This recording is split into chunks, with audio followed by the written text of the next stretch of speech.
Bonjour à tous, j'espère que vous allez bien. Je m'appelle Simon Lucas, je suis thérapeute et je vais aujourd'hui faire une vidéo qui va être assez conséquente puisqu'on va parler de l'emprise psychologique. Alors cette vidéo, elle va être divisée en 6 chapitres. Donc le premier chapitre, ça va être qu'est-ce que l'emprise? On va voir la définition. Deuxième chapitre, on va voir que l'emprise s'appuie sur deux polarités et sur une intention à deux niveaux, donc il y a une intention officielle et il y a une intention sous-jacente. Troisième chapitre, l'ivresse de l'emprise. L'emprise provoque un état passionnel, une transe, on pourrait même dire une régression. C'est vraiment une forme d'ivresse et on va parler de ça, de comment l'emprise est une passion dévorante. En quatrième chapitre, on va parler de la vulnérabilité à l'emprise. Qu'est-ce qui détermine le fait qu'on est vulnérable ou pas à l'emprise? Cinquième chapitre, le lien d'emprise.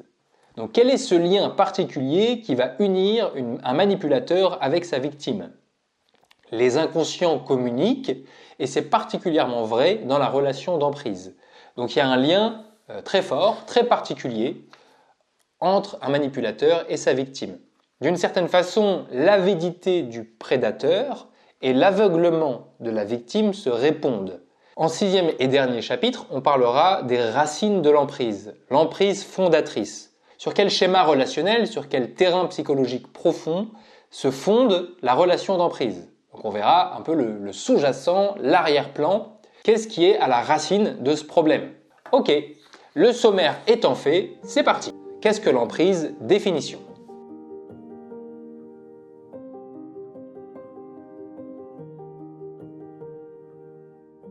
Alors, on va voir ensemble la définition de l'emprise selon le dictionnaire Larousse psychanalytique. L'emprise est une relation de domination, de manipulation et de maltraitance utilisant la violence psychologique, dévalorisation, isolement de l'entourage, contrôle, menace, etc., voire la violence physique ou l'abus sexuel en alternance avec des marques d'affection, ce qui a pour effet de vulnérabiliser une personne, conjoint par exemple, et de la maintenir dans un état de dépendance psychologique et ou matérielle. Donc c'est très intéressant. D'ailleurs, on voit déjà dans cette définition qu'il y a deux pôles, puisqu'il y a un pôle de violence alterné avec des marques d'affection. Mais allons un petit peu plus loin. On peut compléter cette définition avec une autre définition, qui est celle de la phagocytose. Parce qu'il y a cette idée que l'emprise, en quelque sorte, consiste à se faire phagocyter sur le plan énergétique et psychique. La phagocytose, toujours selon le Larousse, consiste à détruire progressivement quelqu'un, quelque chose, en le privant de toute autonomie et en s'en rendant maître de l'intérieur. Le terme phagocytose, à la base, c'est un terme de biologie, c'est un processus physiologique archaïque de défense, c'est notamment celui qui est utilisé par les globules blancs.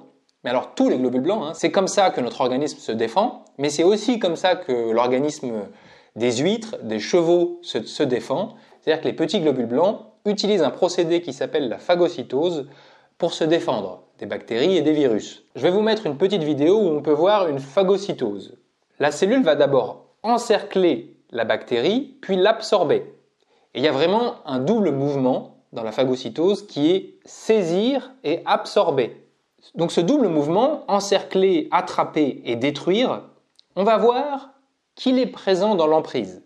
Sigmund Freud, il a dit des choses extrêmement intelligentes, mélangées avec des choses dysfonctionnelles.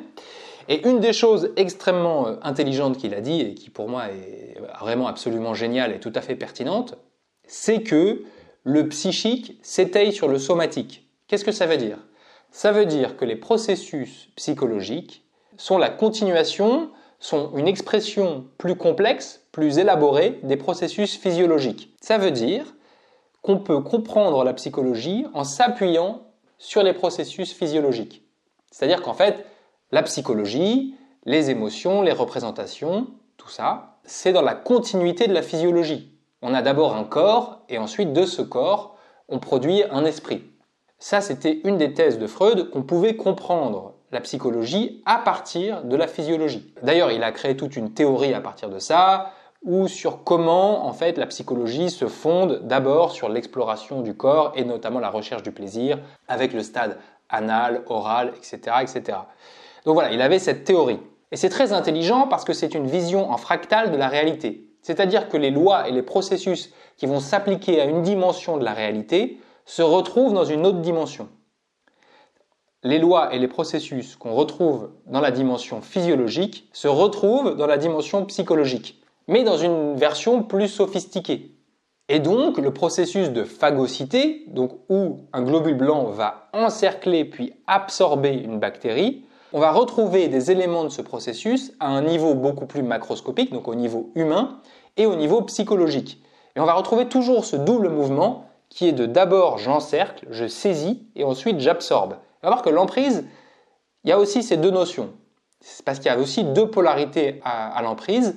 Une polarité qui consiste à saisir, à attraper, et l'autre polarité qui consiste à détruire, à absorber.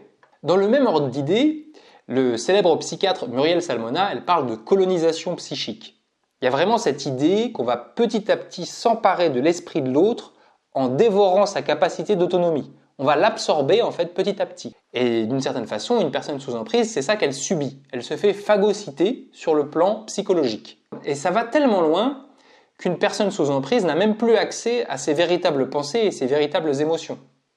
On va aller maintenant plus en profondeur dans la compréhension de l'emprise psychologique et on va parler des deux polarités de l'emprise.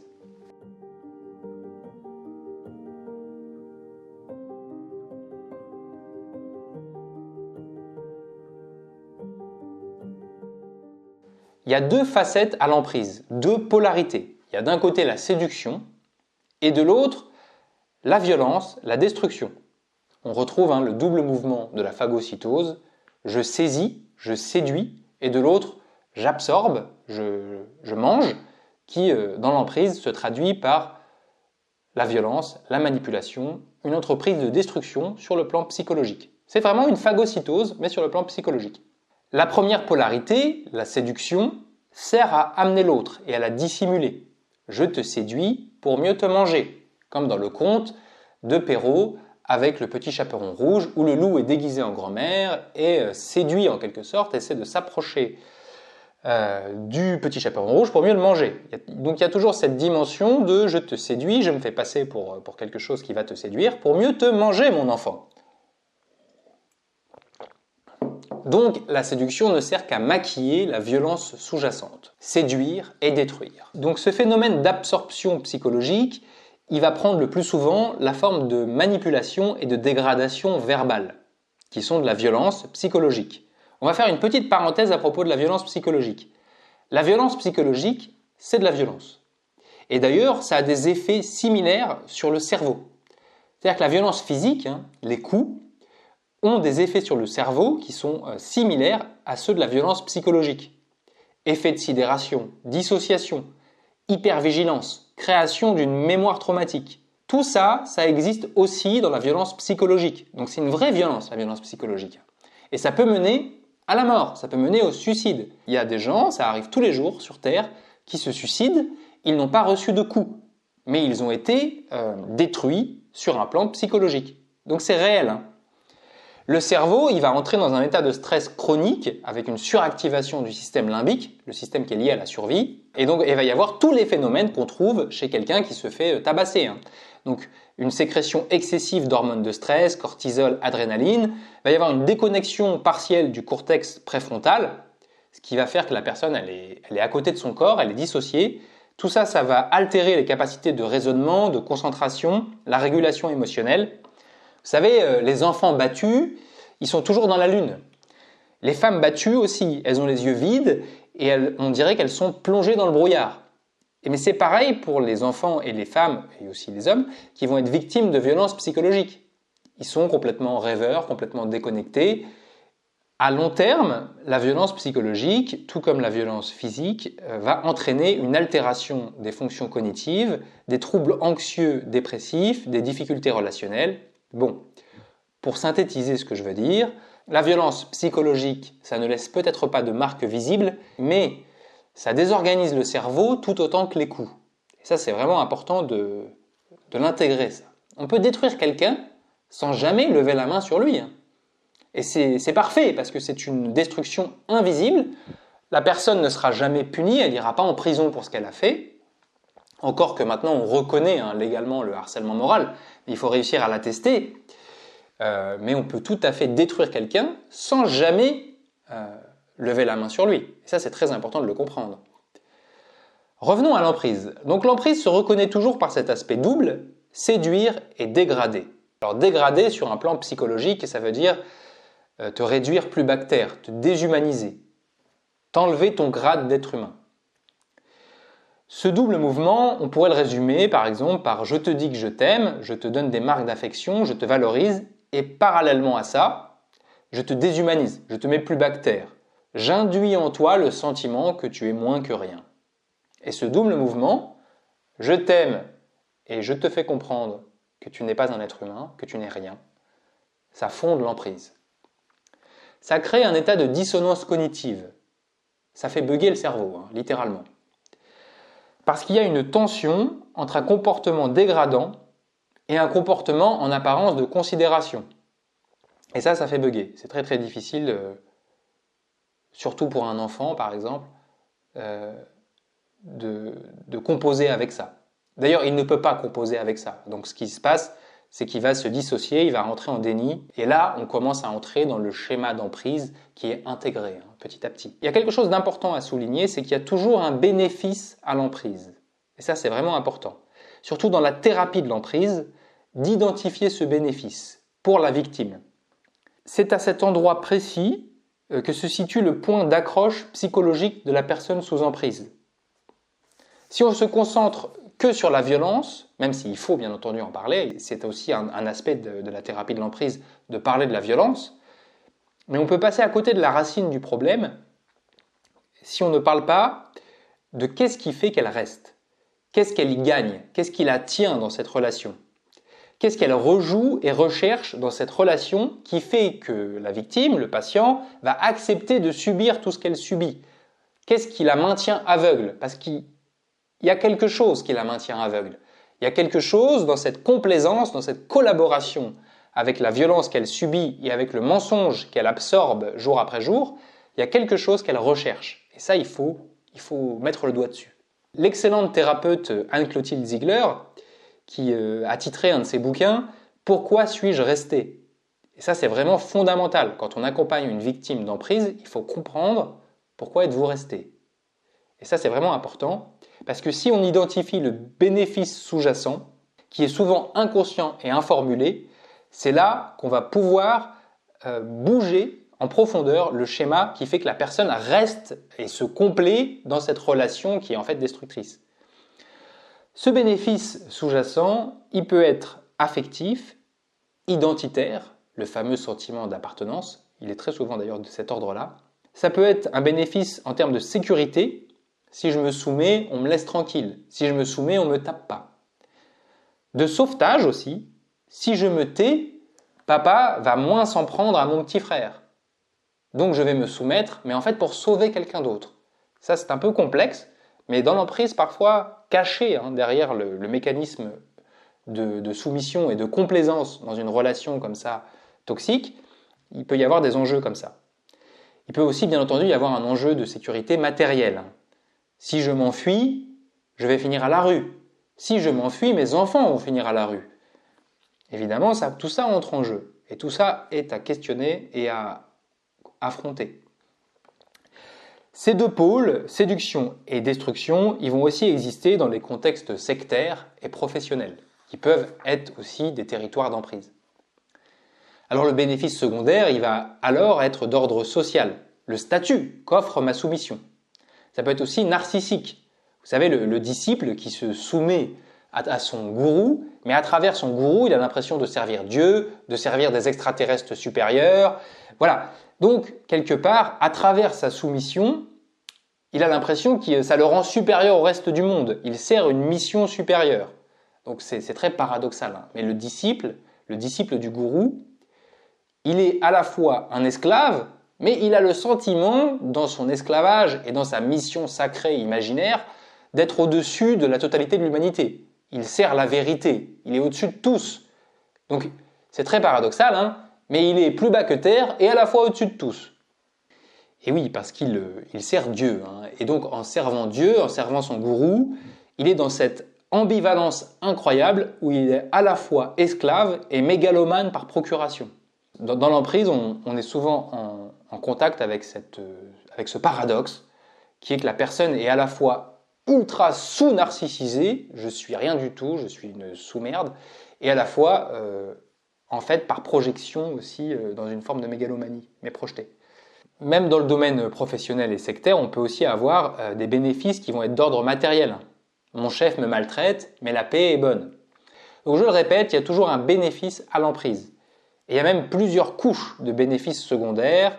Et pour se libérer de l'emprise, il va falloir reconnaître la violence d'une part, mais aussi faire le deuil de la raison pour laquelle on s'est donné en pâture à l'emprise, de la raison pour laquelle on est resté malgré tout ce qu'on subissait. Il va falloir faire face à tout ça. Donc il faut clairement identifier à quel endroit on est saisi, à quel endroit on est séduit. Parce que cet endroit, c'est notre faille, et c'est par cette faille que l'abus s'engouffre dans nos vies. Maintenant, on va parler de l'aspect passionné de l'emprise, la transe, l'ivresse, la régression même, que provoque la relation d'emprise.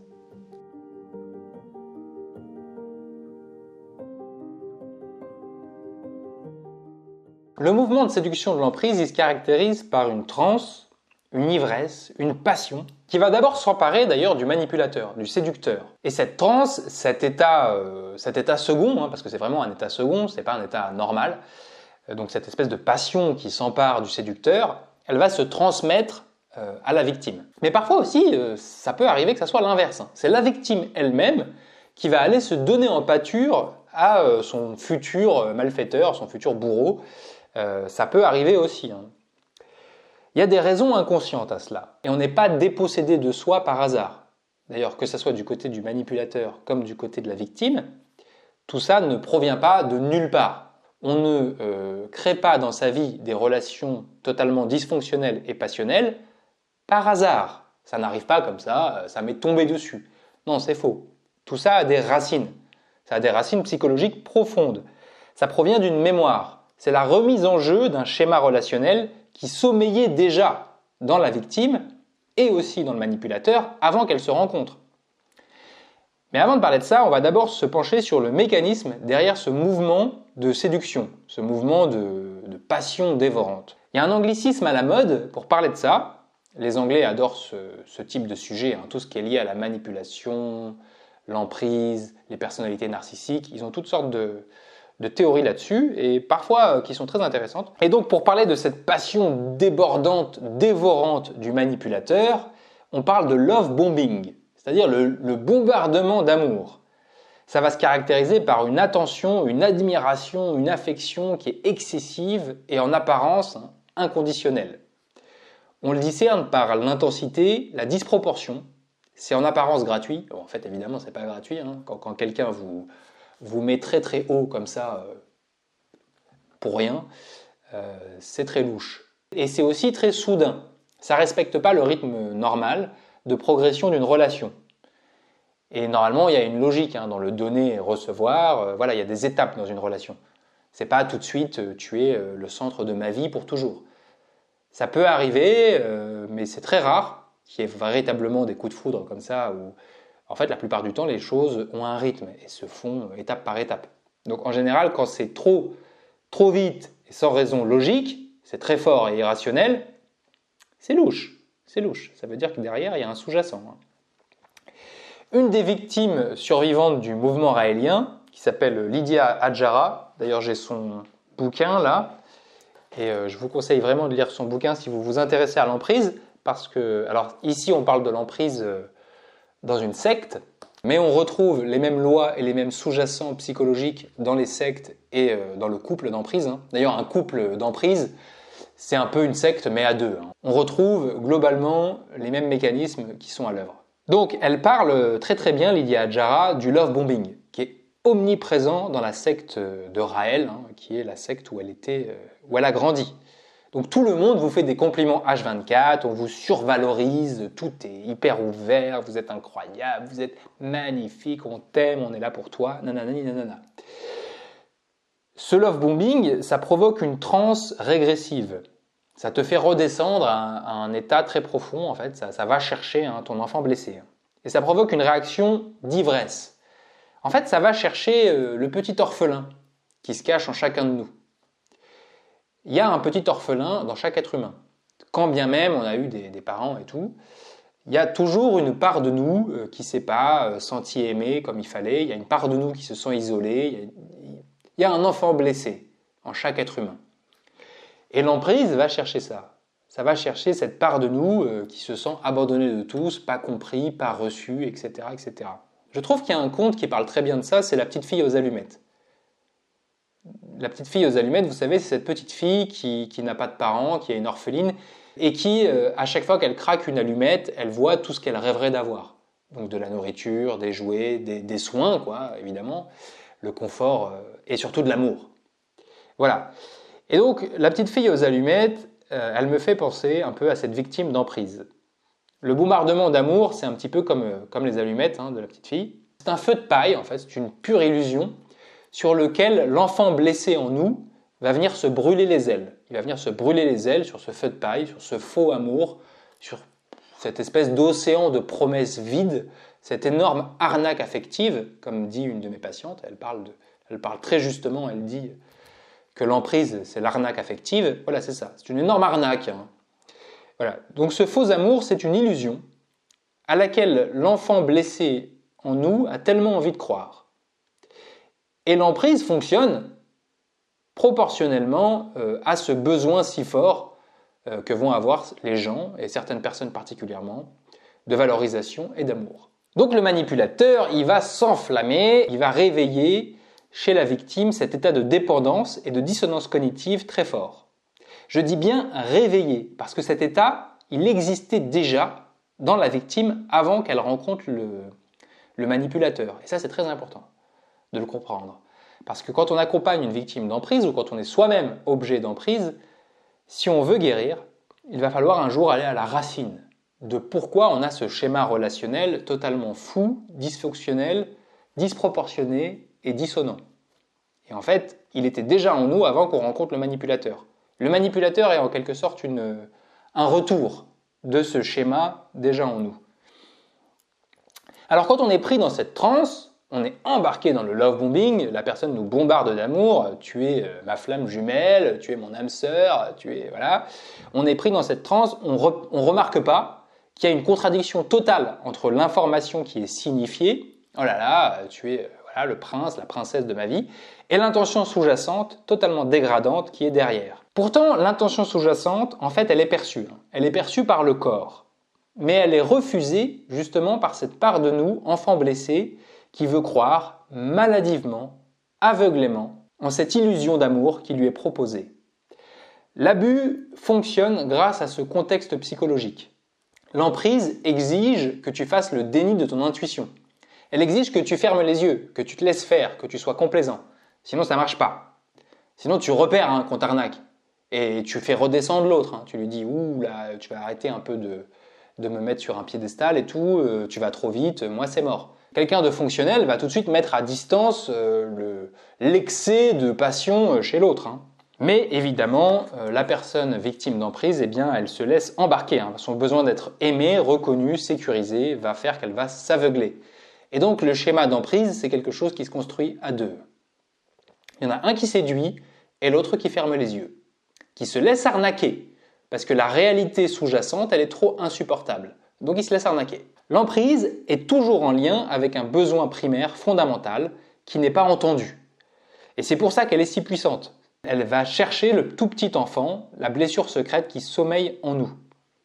Ce petit enfant, il a appris qu'il fallait se sacrifier par amour. Et il va retourner dans cette triste histoire. D'ailleurs, la dissonance, on pourrait la résumer comme ça. Par amour, tu devras te sacrifier. Par amour, tu vas accepter tout ça. C'est toute l'ambivalence de l'abus, qui derrière la vitrine de l'amour, t'invite en fait sans cesse à sacrifier ton être réel. Cette dissonance, elle amène un état de tension insupportable qui va amener la personne à douter, à refuser les signaux que lui envoie son corps et son intuition quelque part. Parce qu'au fond, elle sait bien que c'est une arnaque.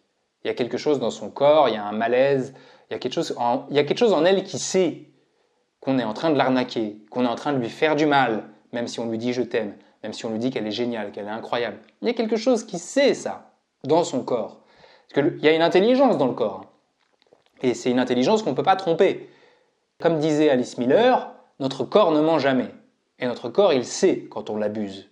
Mais bon, Pour résoudre cette dissonance, cette tension abominable, la personne sous emprise, elle va refouler son ressenti et elle va affirmer sa loyauté au mensonge. Donc, plutôt que d'assumer là où l'amène la dissonance, c'est-à-dire faire face au mensonge, plonger dans ce malaise qui remplit son corps, et derrière ce malaise, une rage, parce qu'en fait on est en train de m'abuser, on est en train de m'arnaquer, on est en train de me dire qu'on m'aime, mais en fait on est en train de m'utiliser et de me dégrader. Et donc tout ça, évidemment, ça demanderait d'aller chercher une forme de violence, une forme de rage, une forme de colère, ce que j'appelle l'agressivité fonctionnelle, c'est-à-dire qui permet de s'opposer à l'abus et de dire non, mais moi, je rejette le mal, je rejette le fait qu'on me dégrade et je le dénonce. Eh bien, au lieu de contacter tout ça, ce qui quand même mènerait après à plein de choses, c'est compliqué. C'est compliqué de résister, de refuser le mal. C'est plus facile de collaborer avec le mal. Mais il y a en nous une force qui nous permettrait de refuser le mal, ce que j'appelle l'agressivité fonctionnelle, le gardien du soi. D'ailleurs, j'ai fait une vidéo là-dessus qui s'appelle « Le gardien du soi, l'agressivité fonctionnelle ». Donc la victime d'emprise, elle va faire un énorme déni de l'information que son corps lui envoie, et puis elle va collaborer avec l'arnaque affective. D'ailleurs, Lydia Adjara, toujours dans son ouvrage « J'étais son esclave », elle parle très bien de ça. Elle décrit comment son corps n'a pas arrêté de lui dire, elle avait des nausées, elle avait des signaux très clairs. Son corps lui disait « mais en fait, tu te fais manipuler, tu te fais arnaquer, on m'utilise, on me mange en fait ». En fait, son corps le savait. Les personnes sous emprise comme ça vont avoir des migraines à répétition, vont avoir des problématiques aussi oculaires, ils vont avoir la vue qui se trouble, ils vont avoir des nausées, ils vont avoir la gorge qui est prise. En fait, leur corps n'arrête pas de dire « ça va pas, on est en train de me dominer, on est en train de me bouffer ». Ils ont un épuisement aussi qui s'accumule. Et Lydia, elle décrit très bien tout ça dans son livre, et en fait, elle refusait d'écouter son corps. Et même des fois, elle était fâchée contre son corps, parce que son corps n'arrêtait pas de lui dire « fais gaffe, on est en train de te dévorer ».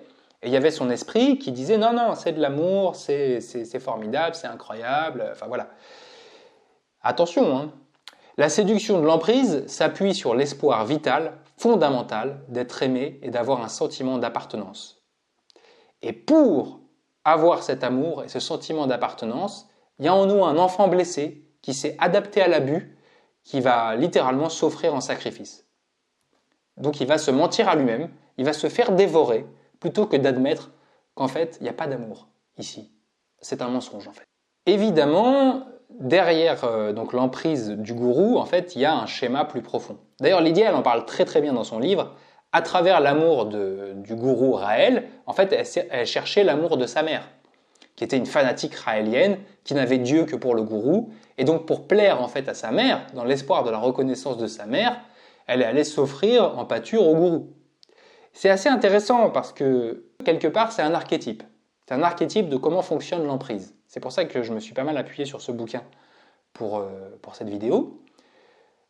C'est que derrière l'emprise qu'on va avoir avec, par exemple, une relation amoureuse ou avec un gourou, en fait, se rejoue quelque chose de plus profond et qui est lié à la première relation affective qu'on a développée enfant. On en reparlera. Plus une personne a une faille narcissique, une blessure à l'endroit de son besoin d'être aimé, plus elle sera vulnérable à l'emprise. La vulnérabilité à l'emprise est directement proportionnelle au refus de l'enfant blessé en nous de reconnaître qu'il ne recevra jamais l'amour qu'il espère. Il voudra croire que cette illusion d'amour est vraie. Il s'aveuglera, mais c'est vital pour lui, parce que l'enfant qu'on était ne pouvait pas admettre que notre mère ou notre père étaient en fait destructeurs, et qu'en fait il n'y avait pas d'amour en eux, et qu'en fait quelque part leur cœur était mort.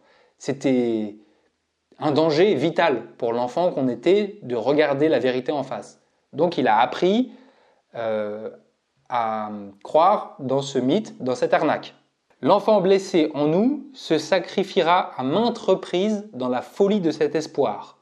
Il se couvrira les yeux et il y retournera encore et encore.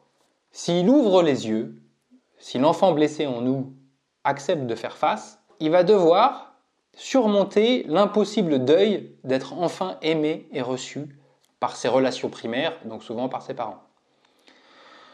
Donc cet espoir toxique, ce déni de l'horreur qu'il y a à faire face à la perversité du lien dans lequel la victime s'engage, font qu'elle va s'enfermer elle-même dans son emprise. D'ailleurs, c'est effarant, mais des fois on voit des victimes d'emprise qui vont elles-mêmes retourner avec leur manipulateur. Elles y vont d'elles-mêmes, hein, elles retournent. Il n'a même pas besoin parfois de les harceler, hein, elles reviennent toutes seules. Elles sont complices de leur asservissement, de leur avilissement. Elles l'ont intégré, ça fait partie d'elles. Parce que affronter la violence de la vérité, à savoir qu'il n'y a aucun amour et en fait seulement de la destruction, eh bien pour le moment, au stade où elles en sont, quand elles sont sous emprise, c'est pas possible. Elles sont trop fragiles encore pour faire face à la vérité. Et elles auront besoin d'aide, elles auront besoin de traverser des étapes avant d'arriver à faire face. Cet état de dépendance qu'il y a dans l'emprise, il provient d'une régression. Cette transe, elle vient de l'enfant blessé. L'enfant blessé, inlassablement, attend une réponse qui n'est pas venue, qui n'est jamais venue. Et il reste dans cette posture d'attente. Il y a un enfant blessé, chez toutes les victimes d'emprise, qui attend l'impossible amour, qui attend l'impossible reconnaissance. Et c'est cette attente désespérée qui crée un terrain favorable. Donc cette passion dévorante, elle s'empare à la fois du manipulateur et du manipulé, et elle est en fait la répétition d'une mémoire plus ancienne. L'emprise présente est juste le symptôme, l'iceberg d'une emprise fondatrice. Et c'est pourquoi la victime ne peut pas s'échapper. Et d'ailleurs Lydia, elle en parle très très bien. Je vais vous lire un petit extrait dans son livre. M'échapper ? Depuis des années, j'y songeais. 1000 fois, j'y ai pensé. J'avais d'ailleurs déjà essayé de partir quelques années plus tôt, en vain. J'étais enfermé, piégé, dans une prison aux portes pourtant grandes ouvertes. Une prison sans murs et sans serrure. Ce qui caractérise la séduction de l'emprise, c'est l'intention sous-jacente qui est malfaisante. Les mots d'amour ne servent en fait qu'à cacher les couteaux. Donc en fait, il y a une intention derrière d'avilissement, de destruction, qui est cachée derrière un étalage de paillettes. Et par expérience, j'ai appris qu'il y a un rapport proportionnel entre la beauté du mensonge et l'horreur de la vérité. Ça, c'est quelque chose qu'on apprend en vivant, et ça pique. Hein. Mais plus les gens en font des caisses pour dire chez nous, c'est l'amour, c'est la beauté, c'est la lumière, plus derrière, en fait, c'est l'horreur absolue. Donc, c'est-à-dire que on voit un homme qui toute la journée fait étalage de comment il est dans l'amour, dans le pardon, dans la vérité, dans le machin, et en fait c'est un abuseur d'enfants. Vous voyez ? Donc il existe un rapport proportionnel entre la beauté du mensonge et l'horreur de la vérité. En général, c'est vraiment le tartuffe. Hein. Plus les gens en font des caisses pour montrer qu'ils sont la lumière, l'amour, la pureté, tout ce que tu veux, plus c'est louche. Moi, je me méfie des gens qui sont un peu trop purs, un peu trop beaux. J'aime pas ça. Ça, en général, ça pue. Voilà. En général, quand l'intention n'est pas explicite, c'est tout simplement qu'elle est inavouable. Un autre aspect de l'amour illusoire de l'emprise, c'est la difficulté à pouvoir le refuser. Le manipulateur, il va devenir complètement fou si on le frustre. C'est souvent d'ailleurs le refus, c'est-à-dire quand vous arrivez enfin à dire non à cette passion dévorante, hein, qui va révéler l'aspect pathologique de la démarche. En fait, cet amour, entre guillemets, hein, c'est une prise de pouvoir qui passe par le levier d'une faille affective. Si la victime, elle commence à poser des limites, à prendre ses distances, eh bien, le manipulateur, il va soudain se transformer. Colère, reproche, attitude passive-agressive, accusation d'égoïsme, que sais-je encore. Enfin, tu me fais tellement souffrir à te refuser, quoi. Et là, on va passer à la phase de dévalorisation. Toute la tendresse initiale s'évapore et va laisser place au chantage affectif, au mutisme, voire à des violences verbales ou physiques. Le manipulateur, dans son excès, dans sa compulsion, il ne peut pas accepter qu'on lui résiste. Ça lui fait péter un plomb. Et c'est souvent là que le masque tombe. C'est quand on a le courage de lui dire non, eh ben on réalise qu'en fait, ce n'était pas du tout posé sur de l'amour. Parce que si vous aimez vraiment quelqu'un, vous acceptez qu'il vous dise non. Mais si on n'a pas le droit de dire non, alors c'est pas de l'amour, c'est simplement du pouvoir. Du pouvoir qui s'est déguisé en amour. D'ailleurs, Racamier, il a dit quelque chose d'intéressant, c'est lui qui a conceptualisé la perversion narcissique. Il a dit que le pervers est quelqu'un qui est en quelque sorte un handicapé de l'amour, et dans son cœur, le pouvoir a totalement pris la place de l'amour. Le pervers, c'est quelqu'un qui est incapable d'amour. Il est uniquement dans le pouvoir. Et il confond l'amour et le pouvoir. Et l'emprise, c'est ça. C'est du pouvoir qui s'est déguisé en amour. Mais quand vraiment vous aimez, vous êtes sans pouvoir. Bon, et ce qui est paradoxal, c'est que à travers cette ouverture totale, cette vulnérabilité totale, en fait, il y a un autre pouvoir. Un pouvoir au-delà du pouvoir, qui s'exprime dans l'amour. Mais l'amour de l'emprise, donc le pouvoir déguisé en amour, en fait, c'est une aliénation. D'ailleurs, le manipulateur, il est lui-même un pantin, il est aliéné, et il essaie de vous entraîner dans sa prison, dans son tourbillon passionnel, qui est en fait totalement pathologique.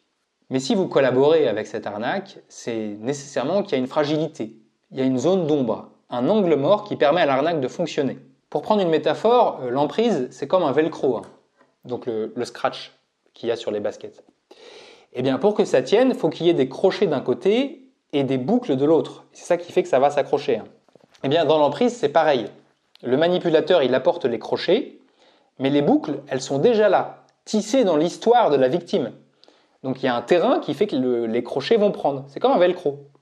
Donc à un moment donné, il y a une correspondance qui fait que la relation d'emprise est possible.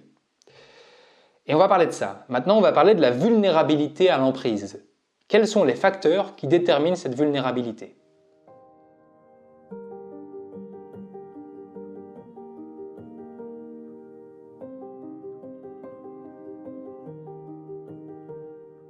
Donc dans ce chapitre, je vais me concentrer exclusivement sur les facteurs individuels qui vont déterminer la vulnérabilité à l'emprise. Je ne vais pas parler des facteurs sociaux, du contexte. Évidemment, le contexte est aussi une variable très forte, c'est aussi très déterminant dans la vulnérabilité à l'emprise. Il est évident que si vous naissez dans une secte, si vous naissez en Corée du Nord, si vous naissez donc dans un contexte où l'emprise est déjà une norme, et où tous les adultes autour de vous considèrent que c'est un standard de vie et vous éduquent comme ça, il est évident que vous allez être beaucoup plus vulnérable à l'emprise. Mais je ne vais pas parler de ça dans cette vidéo.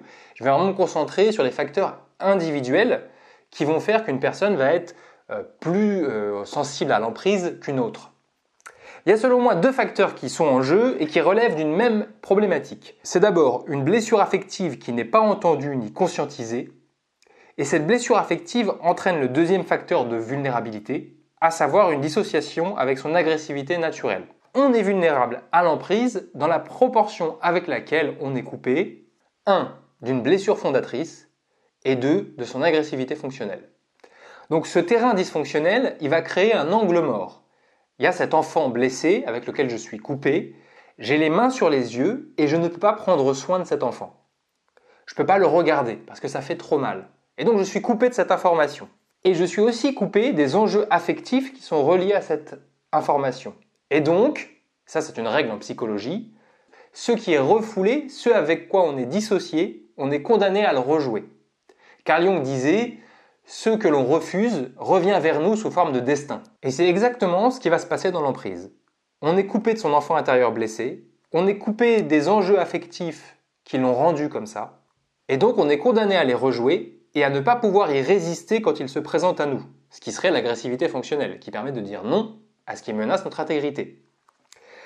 Ces deux facteurs, ils vont déterminer ce que j'appelle la porosité psychique, c'est-à-dire à quel point une personne va être sensible aux influences, à quel point elle va être ouverte et à quel point elle n'a pas de filtre et elle prend tout et elle est totalement embarquée par les intentions des autres.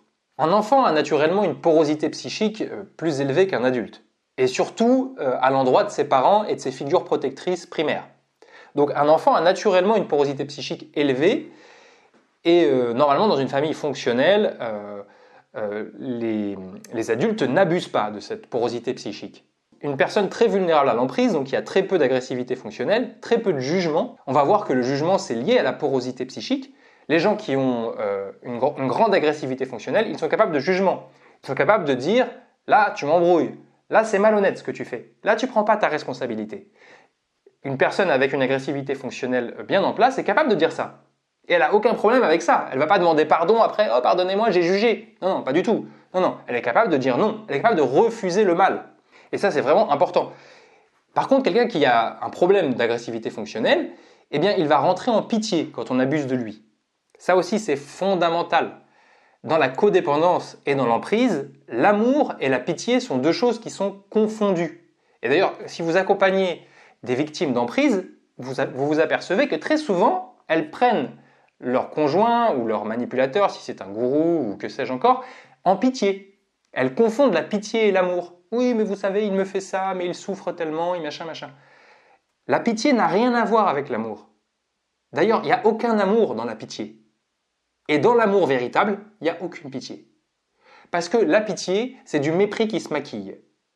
Quand vous prenez quelqu'un en pitié, il faut bien discerner les choses. Il y a des gens qui ont de véritables incapacités. Il y a des gens qui ont aussi qui sont véritablement dans des contextes où ils ont besoin d'aide. Ça existe aussi. Et dans ce cas-là, c'est une faute de ne pas les aider. Mais pour moi, ce n'est pas ça le sens de la pitié. Ça, c'est de la lucidité et c'est une compassion naturelle, un mouvement sain vers quelqu'un qui ne peut pas faire autrement. Et donc, naturellement, on vient le compenser, on vient l'aider. Ça, c'est normal. Mais la pitié, c'est autre chose. La pitié, c'est du mépris qui se maquille et c'est pour ça que dans l'amour véritable, il n'y a aucune pitié. Et ça, c'est très important. D'ailleurs, moi, je suis sorti de l'emprise aussi dans ma vie quand j'ai commencé à cesser de fonctionner sur la pitié. C'est-à-dire à cesser de demander aux autres de me compenser en ayant pitié de moi et à cesser d'avoir pitié des autres et de les compenser. Donc j'ai cessé d'être dans cette posture de sauveur, mais qui en fait est complètement stérile et complètement dysfonctionnelle. Et j'ai aussi cessé, moi, de la demander aux autres, cette posture. C'est-à-dire que j'assume mes responsabilités. Et si je fais une erreur, je dois en payer le prix. Quand on a une porosité psychique fonctionnelle, on est capable, instant après instant, de filtrer ce qui vient vers nous et d'y réagir, de dire non et de dire oui. Mais quand on a un problème de porosité psychique et donc on est vulnérable à l'emprise, le résultat, c'est qu'il y a un manque de frontières narcissiques. Il n'y a pas de défense psychique. L'ego, il est comme une passoire. On laisse tout passer. Souvent, d'ailleurs, les gens qui sont comme ça, qui manquent d'agressivité fonctionnelle, qui ont une grande porosité psychique, donc qui sont très sensibles à l'influence des autres, ils vont te dire « Moi, je suis naïf, moi, je suis trop gentil, je sais pas dire non ». En fait, tout ça, ça relève d'une problématique d'agressivité fonctionnelle. Et ces personnes-là, à un moment donné, elles ont été coupées de leur capacité à dire non. À un moment donné, on leur a enseigné que la vie, c'était prendre les autres en pitié, c'était prendre sur soi, c'était bien obéir aux autres même quand ils disent des choses qui sont aberrantes. Voilà, la vie, en fait, c'est être soumis. Et tu es récompensé pour ça. Tu es récompensé pour ta soumission. Et tu intègres ça. Et tu refoules la part de toi qui, évidemment, n'est pas soumise. Or, cette part de toi, elle pourrait te sauver la vie. Et elle pourrait t'amener à une vie beaucoup plus déployée, beaucoup plus belle. Mais cette part de soi qui est libre et qui est capable de dire non, elle nous fait peur. Elle nous fait peur parce qu'elle est une menace pour le système qui nous a vu croître, pour le système où nous avons appris à nous soumettre. Donc, à l'origine de cette incapacité de frontières narcissiques, donc de cette porosité psychique, il y a une faille, une blessure qui n'est pas entendue par la conscience. Et donc, plus une personne elle est éduquée, elle est conditionnée à être une victime, en fait, quelque part, hein. C'est-à-dire, en gros, sois sage et tais-toi, obéis, soumets-toi, tu n'as pas le droit de dire non, tu n'as pas le droit de dire quand c'est mauvais. Elle intègre tout ça. Et voilà, tu dois admirer aussi ceux qui te maltraitent, tu ne dois pas avoir d'esprit critique. En fait, tout ça, c'est quand même le fruit d'une éducation. On est éduqué à être une victime, éduqué à être un paillasson, éduqué à être soumis. Et on est récompensé pour ça. On est un bon enfant quand on est bien soumis et bien un paillasson. Et on est un mauvais enfant quand on pose des questions, quand on veut pas, voilà. On est un mauvais enfant et tu es un bon enfant quand tu es bien soumis. Alors évidemment, ça nous prépare après à revivre inlassablement cette réalité, c'est-à-dire d'être une victime et de ne pas être capable de se positionner dans la vie. C'est quelque chose qu'on peut tous ressentir, hein, c'est perceptible. Les gens qui sont profondément identifiés à un personnage de victime, de soumis, on le sent qu'ils laissent tout entrer. On sent que personne ne défend le royaume, ça se sent. Et d'ailleurs, ce sont des enfants qui, après, une fois ados, vont se faire emmerder, hein. Ils vont se faire emmerder au collège et ils se referont emmerder après dans la vie. Parce qu'ils ont intégré ça. Ils ont intégré moi je ne dis pas non. Moi je me laisse faire. Et c'est comme ça qu'on survit sur Terre, en se laissant faire. Tu vois, ils ont intégré ça. Et ils vont le revivre. Et les personnes qui ont des schémas de prédation, donc ils sont eux-mêmes des enfants blessés, dissociés, mais à un autre endroit, ils jouent un autre personnage, eh bien ils perçoivent cette porosité. Ils le sentent. Ça les attire et ça attire leur besoin compulsif de punir l'autre et de le tourmenter. Et donc c'est pour ça que les persécuteurs sont attirés par les victimes et vice-versa. Ils s'attirent mutuellement pour remettre en jeu ce schéma complètement dysfonctionnel où en fait tu te sacrifies et c'est merveilleux. Et donc toute cette logique-là, c'est la raison pour laquelle il y a beaucoup de personnes qui ont été maltraitées enfants qui vont revivre cycliquement des expériences de maltraitance et d'emprise. C'est parce qu'ils ont intégré ça, ils l'ont vraiment introjecté, alors c'est un terme psy mais qui veut dire que vraiment c'est devenu une part d'eux-mêmes en fait, c'est devenu ce qu'on appellerait un faux self, c'est devenu un personnage en eux. Moi je suis cette personne qui m'en prend plein la tronche quoi. Ils vont revivre ça cycliquement jusqu'à ce qu'ils arrivent à contacter deux choses. L'incroyable isolement de leur enfant blessé et l'incroyable rage aussi de leur enfant blessé. Donc ça c'est les deux aspects de l'enfant blessé. L'enfant blessé, il se sent abandonné, il se sent seul, il sait qu'on le dégrade et il le vit comme une aliénation, comme un abandon et ça le blesse, mais il se coupe de cette blessure pour survivre et pour continuer à admirer ces figures protectrices. Et il y a aussi toute cette rage. Mais cette rage, il en est aussi coupé. Alors il en est coupé souvent par ceux qui lui enseignent ça, à être un bon petit soldat, un bon petit soumis. Mais il en est aussi coupé par son amour, par lui-même. Pour protéger sa famille, il se coupe de sa propre violence. Pour protéger les gens qu'il aime. Et c'est là qu'on voit tout ce schéma où l'amour et la pitié sont mélangés. Dans le véritable amour, il n'y a aucune pitié. Je ne te laisserai pas me dégrader. C'est pas possible en fait. Et je ne te laisserai pas non plus t'auto-dégrader devant moi. Je ne te laisserai pas t'inviter à te dégrader ou t'inviter à me sacrifier. Je ne te laisserai pas faire ça. Je n'aurai aucune pitié à ce niveau-là. Et ça, c'est de l'amour. Dans l'amour, il n'y a pas de pitié. Chacun est mis face à ses responsabilités. Et chacun doit faire son chemin. Dans toutes les familles dysfonctionnelles et dans toutes les familles avec des schémas de codépendance, où tu vas avoir par exemple un homme alcoolique et violent avec une femme très soumise et très dans l'ordre et l'apparence, par exemple. Et l'homme, il passe son temps à boire et puis il quitte le foyer parce qu'il travaille. Eh bien la femme, elle va être totalement complaisante et en pitié avec l'homme en disant « Oui, papa, il n'est pas là, mais il travaille dur pour vous. Papa, il boit, mais c'est parce qu'il souffre, c'est parce qu'il est stressé. » Elle est complaisante, elle le prend en pitié. Et en le prenant en pitié, elle amène le chaos, la destruction dans sa famille, sur elle-même et sur cet homme. Elle participe à cet enfer. Mais si un jour elle trouve le chemin de l'amour, qui est un chemin sans pitié, elle lui dira « Maintenant c'est mort. Tes comportements sont toxiques, sont nocifs, je n'accepterai plus ça. » Zéro complaisance avec des schémas foireux où on prend en pitié une personne qui ne prend pas la responsabilité de sa vie et qui ne prend pas la responsabilité de sa croix, de sa douleur. On a la responsabilité de nos blessures et on doit faire le chemin. Et on n'a pas le droit de faire porter à nos proches les choses. C'est pour ça que je dis que dans l'amour, il n'y a aucune pitié.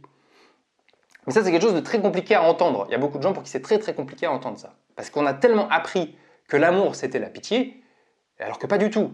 Le problème de la pitié, c'est que chacun devient complaisant avec les autres, chacun se met à participer aux non résolus des autres, et on devient tous codépendants, et après ça se transmet de génération en génération, et puis tout le monde a bien pitié, du pauvre papy qui picolait, et qu'en fait a jamais été mis face à ses responsabilités. Quand tu picoles, tu abandonnes tes enfants. Quand tu picoles, tu t'abandonnes toi-même. Tu t'avilis. C'est pas acceptable. Le gourou, le manipulateur, il a besoin de ce terrain dysfonctionnel, de cette faille pour établir son emprise. Le problème d'ailleurs des conditionnements néfastes, quels qu'ils soient, religieux, éducatifs, sociaux, en tout genre, c'est qu'ils vont inhiber, éteindre l'agressivité primordiale de l'enfant et en fait le couper de cette capacité de critique et de protection qui l'aide à protéger son intégrité psychique. On a une part animale en nous et cette part animale, elle est essentielle. C'est elle qui va nous permettre de nous orienter et de nous défendre. Notre destin n'est pas de refouler notre animalité. C'est pas non plus d'y succomber. Attention, parce qu'il y a deux écueils possibles. Un écueil serait de refouler cette part de nous, de la condamner. Un autre écueil serait d'être possédé par elle. Il s'agit ni d'être dans le refoulement, ni d'être possédé par l'animalité, mais de l'intégrer et de la sublimer. C'est d'ailleurs tout le propos des arts martiaux. Dans les arts martiaux, on accueille cette énergie de violence, cette énergie, ce mouvement guerrier, ce mouvement de confrontation. On l'accueille, mais avec une structure, et dans le but de l'intégrer, de la canaliser et de la sublimer. D'ailleurs, on dit souvent que le but des arts martiaux, c'est justement de ne pas avoir à se battre. En fait, on apprend à se battre pour ne pas avoir à se battre. Et l'agressivité fonctionnelle, c'est complètement cohérent avec le propos des arts martiaux. C'est-à-dire que tu accueilles ta rage, tu accueilles ta colère, tu accueilles ton jugement. Mais pas dans le but de détruire les autres, pas dans le but d'être possédé et de projeter tout ça sur les autres. Non, tu accueilles ça dans le but d'être à même de te protéger et d'accueillir cette énergie et de l'utiliser d'une façon qui ne sera ni dangereuse ni pour toi ni pour l'autre et qui va te permettre de traverser des situations de confrontation de la façon la plus saine et pour l'autre et pour toi. Tu vas pas te sacrifier, tu vas pas te laisser faire, tu vas pas te soumettre, mais tu vas pas non plus détruire l'autre. C'est pas du tout l'idée. Non, l'idée c'est justement une agressivité fonctionnelle, canalisée, sublimée, orientée. C'est pas de la violence, il n'y a aucune intention sadique ni de destruction. C'est juste une saine capacité à poser ses limites et à protéger son intégrité. Et normalement, dans une famille fonctionnelle, chacun est capable de le faire avec assertivité, avec diplomatie, on est capable de le faire. On est capable à tout moment de dire non, ça pour moi c'est pas ok, ça moi je veux bien mais pas comme ça. Et voilà, et chacun est capable de s'ajuster et il y a un équilibre qui se crée comme ça. Quand on refoule son animalité, ce que font certaines religions, certains systèmes pseudo-spirituels, certaines idéologies pernicieuses, ce que Alice Miller appelle la pédagogie noire, eh bien on va créer littéralement un boulevard pour l'emprise. L'emprise commence quand tu es coupé de ta boussole intérieure. Et cette boussole, elle est dans tes tripes, dans ton instinct. C'est de cet endroit que vient ta force d'action et de réaction qui va te permettre non seulement de t'orienter, mais aussi de combattre les influences néfastes pour toi. Tout ça, ça signifie en fait qu'on trouve la force en soi qui permet de déceler et de refuser l'emprise, c'est-à-dire une influence qui serait néfaste pour nous, déguisée en influence bienveillante. On trouve tout ça dans son animalité, dans son agressivité naturelle. D'ailleurs, la carte de la force, dans le tarot de Marseille, elle est symbolisée par une femme qui maîtrise un lion. Et c'est très intéressant. C'est pas du tout un hasard, ça dit quelque chose de très judicieux. D'ailleurs, vous remarquerez qu'elle ne tue pas le lion, elle ne le frappe pas.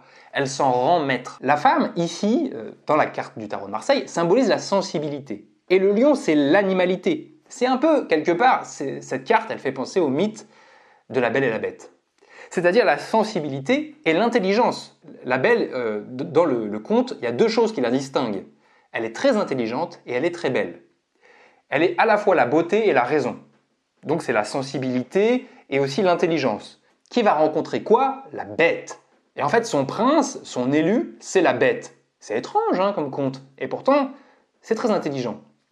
La bête, il a plusieurs qualités. Déjà, c'est quelqu'un qui a un château. C'est un prince. Ça signifie que c'est quelqu'un qui est parfaitement adapté à ce monde. Il est parfaitement adapté au monde terrestre. C'est quelqu'un qui règne. C'est quelqu'un qui a du pouvoir.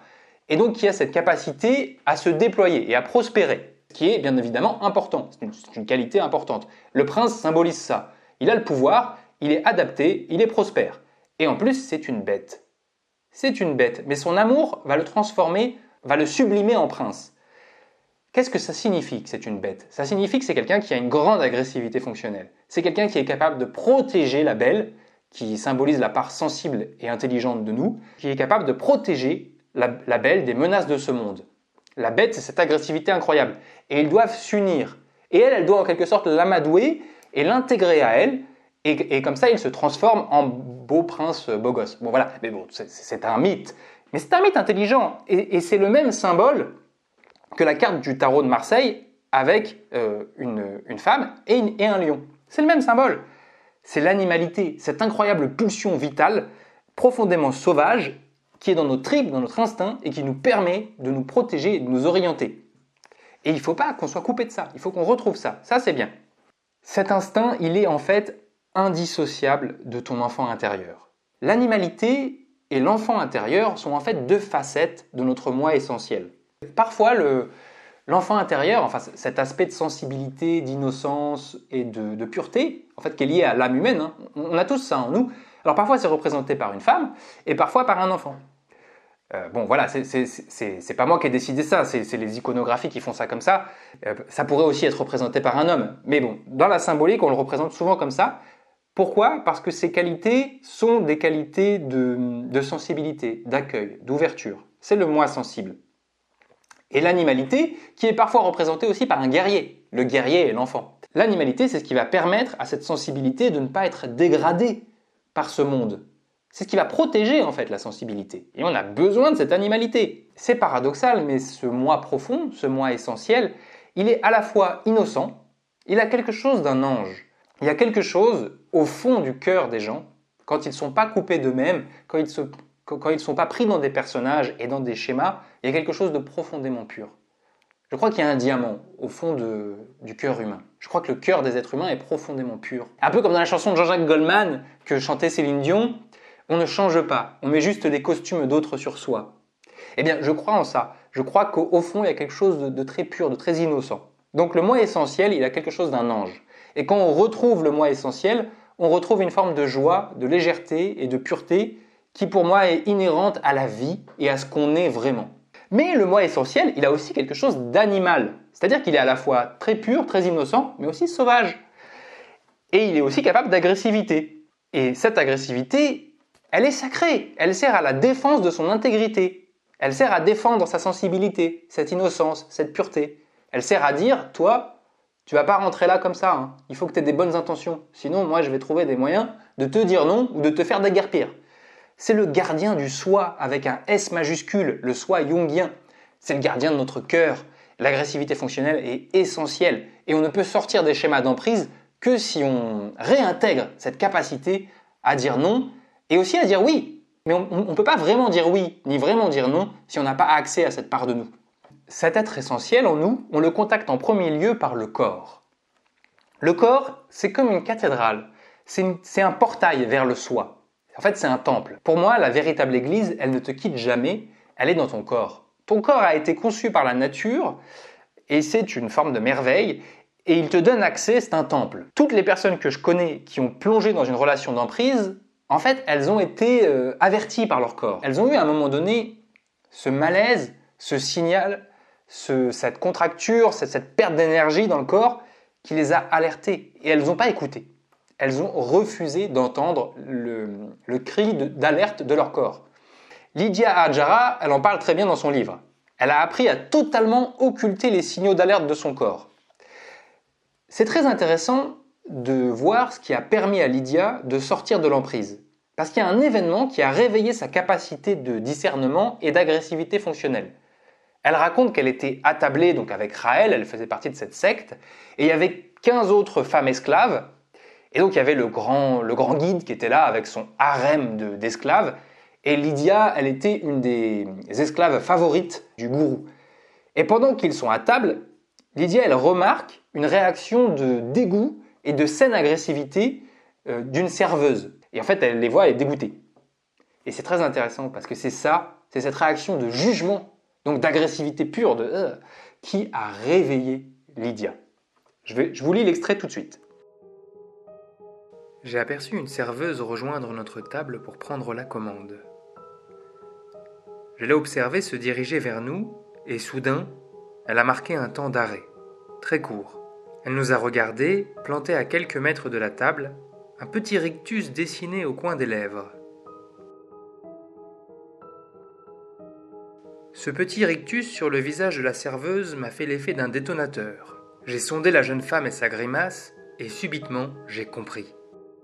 J'ai compris qu'elle nous jugeait. J'ai décelé qu'elle se moquait de nous et que, de son point de vue, nous étions 15 pauvres idiotes.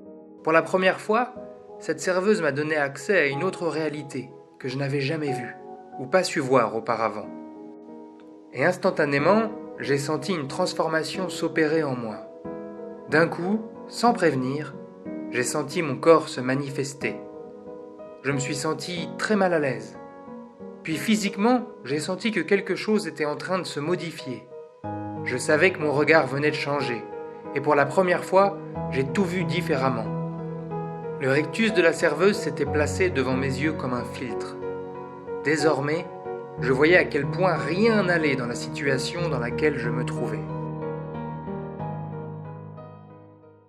Et donc c'est très intéressant parce qu'on voit que ce qui a sauvé Lydia et ce qui l'a sortie de l'emprise, c'est pas de la complaisance, c'est pas de la bienveillance, c'est pas quelqu'un qui lui a dit « Oh ma pauvre petite !»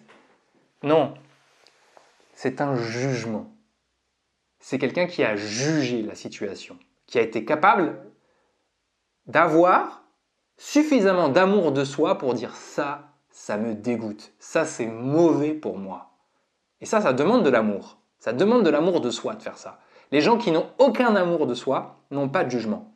Il n'y a rien qui est mauvais pour eux. Ils prennent tout. C'est des paillassons. On peut leur faire tout ce qu'on veut. Quelqu'un a jugé la situation dans laquelle était Lydia. Et ça a permis à Lydia de contacter son corps, d'enfin accueillir le cri qui couvait en elle et qui n'arrêtait pas de lui répéter que tout ce qui l'entourait c'était faux, c'était malsain. Elle était dissociée de ce cri de ce corps. Et le jugement de cette serveuse lui a sauvé la vie. Ça lui a permis d'enfin contacter son agressivité, son instinct. Et c'est cette agressivité qui ensuite a donné à Lydia la force de sortir de l'emprise, de physiquement s'enfuir, puis enfin d'écrire un livre et de dénoncer. Tout ça, ça demande une immense agressivité fonctionnelle de faire tout ça. Et il a fallu tout un cheminement pour qu'elle passe de ce statut d'esclave absolu à cette capacité à dire non, je me barre et je dénonce et j'ai le courage de faire face, alors qu'en face, il y a le gourou et puis une armée de moutons décérébrés qui sont quand même un peu dangereux et flippants. Donc l'agressivité de la serveuse, elle a réveillé la capacité de jugement, de non-complaisance et d'indignation de Lydia. Ces trois composantes, le jugement, la non-complaisance et l'indignation, sont des marqueurs qu'une personne a intégré son agressivité fonctionnelle. C'est le jugement qui permet de discerner sur le plan psychique entre ce qui est bon pour nous et ce qui est de l'ordre du poison. Donc ça nous permet de repousser le mal tout simplement. Et tous les systèmes religieux, spirituels et éducatifs dysfonctionnels vont condamner l'agressivité naturelle en fait. Mais c'est normal, parce que cette agressivité fonctionnelle, elle nous rend libres, elle nous rend autonomes, elle nous rend critiques, elle nous rend souverains sur nous-mêmes. Non, c'est flippant. Si ton objectif c'est le pouvoir et le contrôle, t'as pas envie que les gens aient cette capacité à penser par eux-mêmes. Évidemment, pour que le jugement soit vertueux, il faut que celui-ci il soit pleinement accueilli, il soit pleinement contemplé, et ensuite il va pouvoir se sublimer en discernement et en action positive pour soi. Le jugement en tant que tel, c'est une réaction à chaud, et donc c'est pas toujours forcément judicieux d'exprimer ces jugements comme ça. Par contre, il faut les accueillir, il ne faut pas les refouler. Il ne faut pas dire « Ah, c'est pas bien, je juge ». Non, c'est très bien. Tu juges, c'est très bien, c'est très très bien. Moi, j'aime les gens qui jugent. Je vais vous aider à juger plus, mais à juger mieux. Voilà, non, c'est très bien de juger. Mais le jugement doit être sublimé. Il doit être amené jusqu'au stade du discernement. Et il faut trouver une façon disciplinée, maîtrisée, d'exprimer ce ressenti, d'exprimer ce qui fait que tu sens que ça ne va pas, que c'est pas OK. Il faut trouver une façon assertive, délicate, de l'exprimer. Mais il ne faut certainement pas le refouler. Au contraire, le jugement, il te montre la voie. Mais après, il y a tout un travail pour transformer ce jugement en discernement et en assertivité. C'est-à-dire l'exprimer d'une façon qui soit respectueuse pour toi et pour l'autre. Mais par contre, tu ne le refoules pas. Si tu juges que ça pue. Mais tu vas expliquer très précisément pourquoi ça pue. Et tu vas prendre une certaine distance et tu vas faire maturer tout ça. Évidemment, tu ne balances pas tout ce qui te vient par la tête comme ça aux gens. Ça serait violent en fait. Ça serait violent. Le jugement non maîtrisé, c'est violent. Mais le jugement refoulé, c'est aussi tout pourri. Donc, encore une fois, il ne s'agit pas d'être possédé, ni de refouler, mais d'accueillir et de sublimer. C'est un travail sur soi. Parce que évidemment, le jugement, ça peut aussi être un risque. Si on projette tout ce qui nous vient de façon intempestive, d'ailleurs, il y a des gens qui se retrouvent bloqués à ce stade-là, c'est-à-dire que maintenant je suis franc, maintenant je pose mes limites et ils balancent tout à tous les gens qui croisent. Non, ça c'est pas bon non plus. Et d'ailleurs, c'est un peu risqué parce qu'en fait, tu peux t'enfermer dans une autre aliénation qui n'est pas la soumission, mais qui est la rage perpétuelle, le militantisme perpétuel. Ça aussi, c'est un piège. Et c'est aussi une forme d'aliénation. Tu penses avoir réglé le problème, mais en fait, tu n'as fait que la moitié du chemin. Mais tu as quand même fait une moitié du chemin. Tu as contacté la rage. Mais il y a encore autre chose à contacter. Donc, le jugement, c'est une chose merveilleuse parce que ça a une fonction de protection. Quelque part, c'est ton système immunitaire sur le plan psychique. Donc, tu ne peux pas vivre sans système immunitaire. Donc, ça participe à la sauvegarde de ton intégrité. Le jugement, c'est bien. C'est une bonne chose. Mais ça doit être travaillé, ça doit être sublimé. On vient de voir ensemble une étape préalable à la guérison de l'emprise qui est d'intégrer son agressivité fonctionnelle afin d'être capable de se différencier et de se protéger du mal. Mais ce n'est pas tout. Pour que la guérison soit complète, il faut aller à la racine de l'emprise. Contacter cette blessure qui n'a pas été entendue. Cet enfant blessé en soi. L'emprise peut se comparer à une forme de toxicomanie. D'ailleurs, ça y ressemble à bien des égards. Et on ne peut pas uniquement concentrer son énergie à blâmer le poison si on veut guérir. Parce que ça peut devenir une autre prison, s'enfermer dans la victimisation, dans le ressentiment. Bon, il y a des gens qui restent bloqués dans cette première phase, donc ils ont plein d'agressivité et ils sont toujours en train de se protéger, mais de façon totalement aliénée et intempestive. Ils sont en permanente révolte, enragés. Bon voilà, ils militent sans cesse pour leurs besoins et leurs limites. Donc ils deviennent tyranniques et sclérosés. Ils sont bloqués à une phase intermédiaire de la guérison. Ils ont intégré l'agressivité, mais ils n'ont pas plongé dans leurs blessures. Ils ont seulement fait la moitié du processus.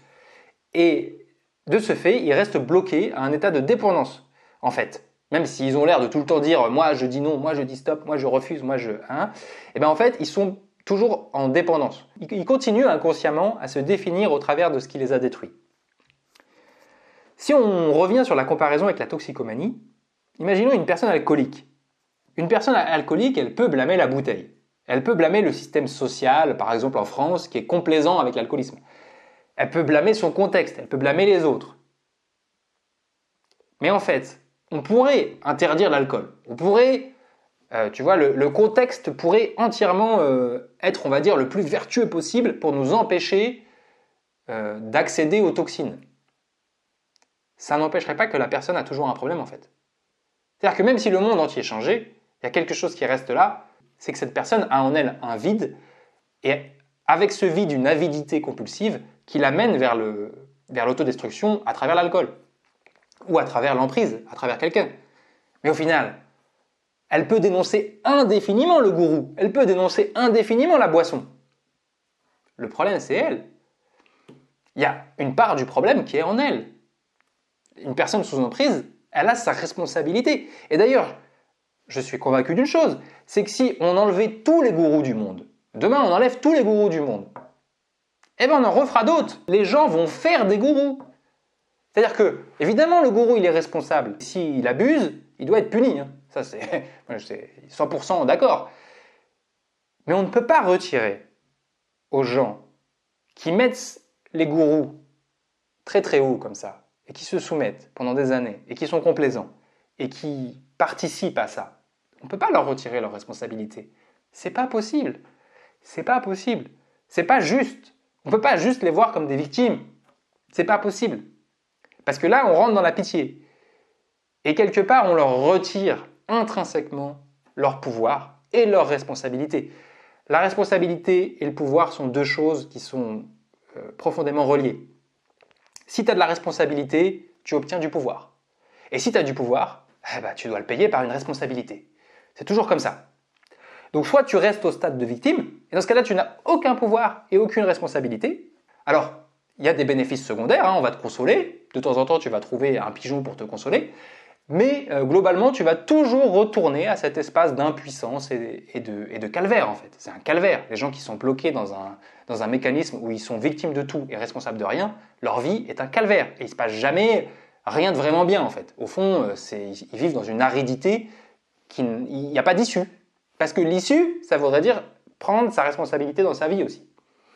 Donc tu ne peux pas juste t'arrêter au stade de la rage et de… Tu ne peux pas t'arrêter là. Il faut qu'à un moment donné, tu prennes aussi la responsabilité de ta vie. Donc pour guérir, il faut que la victime réalise que son problème est au-delà du poison en fait. Le problème est d'abord en elle. Ça peut être violent à entendre et ça peut sonner comme une culpabilisation des victimes et ce n'est pas du tout mon intention. Je ne vous dis pas c'est de votre faute. Par contre, je vous dis c'est vous qui l'avez fait. Et vous pouvez en sortir à condition que vous preniez ce pouvoir que vous vous êtes mis là et vous allez vous en sortir. Parce que sinon, vous allez remplacer le gourou par quelqu'un d'autre. Vous allez remplacer la boisson par autre chose. Mais vous allez continuer à dire « moi je ne suis rien » et quelque chose d'extérieur va me remplir, va porter pour moi, va prendre pour moi. C'est sans fin. C'est sans fin. Il faut à un moment donné prendre sa responsabilité pour avoir du pouvoir. Le pouvoir et la responsabilité vont ensemble. D'ailleurs, les pervers ont une totale incapacité à la responsabilité.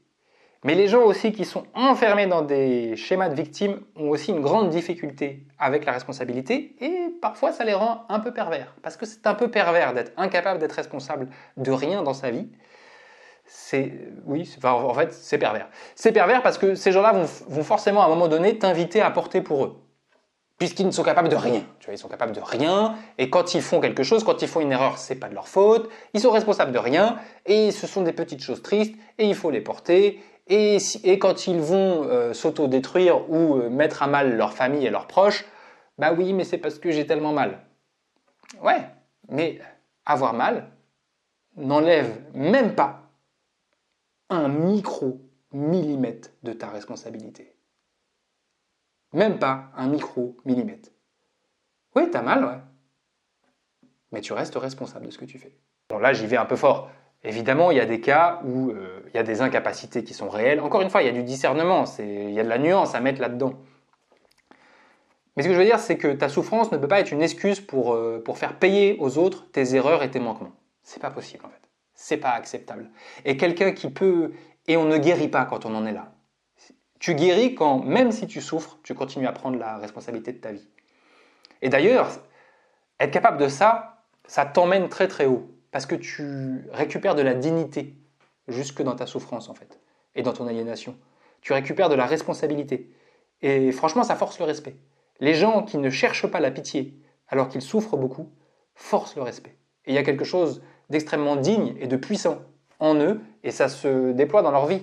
Je ne veux pas culpabiliser les victimes quand je dis ça, et j'ai moi-même été victime d'emprise et j'en ai parlé plusieurs fois dans les vidéos. J'ai eu une enfance très difficile et évidemment j'ai rejoué ça dans ma vie. Voilà. Donc c'est pas du tout mon intention de dire c'est de votre faute si vous êtes sous emprise. C'est pas du tout mon intention.